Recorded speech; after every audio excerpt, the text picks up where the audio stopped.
नमस्कार मैत्रिणींनो, आज आपण उन्हाळा स्पेशल कैरीचं लोणचं अगदी तेलाचा एकही थेंब न वापरता या ठिकाणी करणार आहोत। तर त्यासाठी लागणारं साहित्य आहे, येथे मी 3 कैऱ्या घेतलेल्या आहेत आणि काही थोडेसे मसाले घेतलेले आहेत।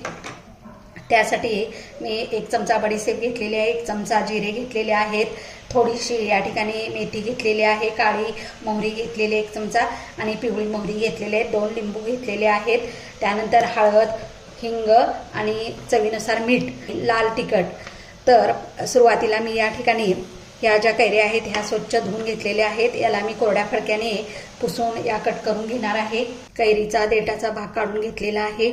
आता या कैऱ्यांचा देठाचा भाग काढल्यानंतर या कैऱ्या आपल्याला एकदम अशा लांबट लांबट चिरून घ्यायच्या आहेत आणि कैऱ्या चिरताना एकदम पातळ त्याच्या फोडी करायच्या आहेत। इथे सगळ्या कैऱ्या कट करून झालेल्या आहेत। त्यानंतर आपण जे काही मसाले घेतले होते हे मसाले मी थोडेसे कढईमध्ये गरम करून घेत आहे। इथे सगळ्या कैऱ्या कट करून झालेल्या आहेत। त्यानंतर आपण जे काही मसाले घेतले होते हे मसाले मी थोडेसे कढईमध्ये गरम करून घेत आहे। अगदी थोडंसं याला गरम करून घ्यायचं आहे, जास्त भाजायचं नाही याला। मंद गॅसवर थोडंसं गरम करून घ्यायचं आहे।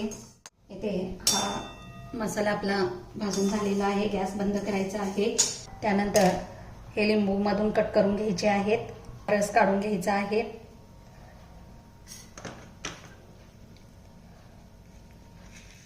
हा लिंबाचा रस या ठिकाणी काढून झालेला आहे।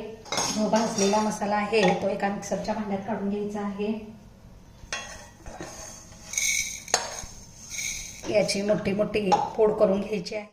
अगदी रफली अशी याची आपण फोड करून घेतलेली आहे। ह्या ज्या फोडी केलेल्या आहेत याच्यामध्ये मी 2 चमचे हळद घालत आहे, थोडासा हिंग याच्यामध्ये घालत आहे, याच्यामध्ये 1 चमचा काश्मीरी लाल मिर्च पावडर घालत आहे। तुम्ही तुमच्या चवीनुसार कमी जास्त करू शकता।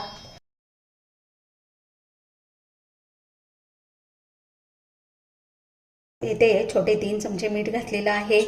हा जो बारीक केलेला आहे तो मसाला यामध्ये घालत आहे, ह्याला मिक्स करून घ्यायचा आहे।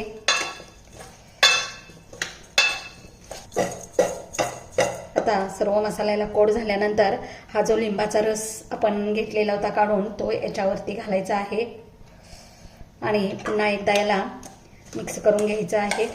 इथे बघू शकता आपला मसाला हा व्यवस्थित कोट झालेला आहे। याला मध्ये तेलाचा एक थेंबही वापरलेला नाही आणि असं हे आपलं बिना तेलाचं लोणचं आपण महिना 2 महिने असंच खाऊ शकतो आणि छान राहतं। पण हे लोणचं स्टोअर करताना काचेच्या एकदम कोरड्या काचेच्या भरणीमध्ये स्टोअर करून ठेवायचं आहे। तर असं हे आपलं चटपटीत आणि बिना तेलाचं लोणचं करून तयार झालेलं आहे।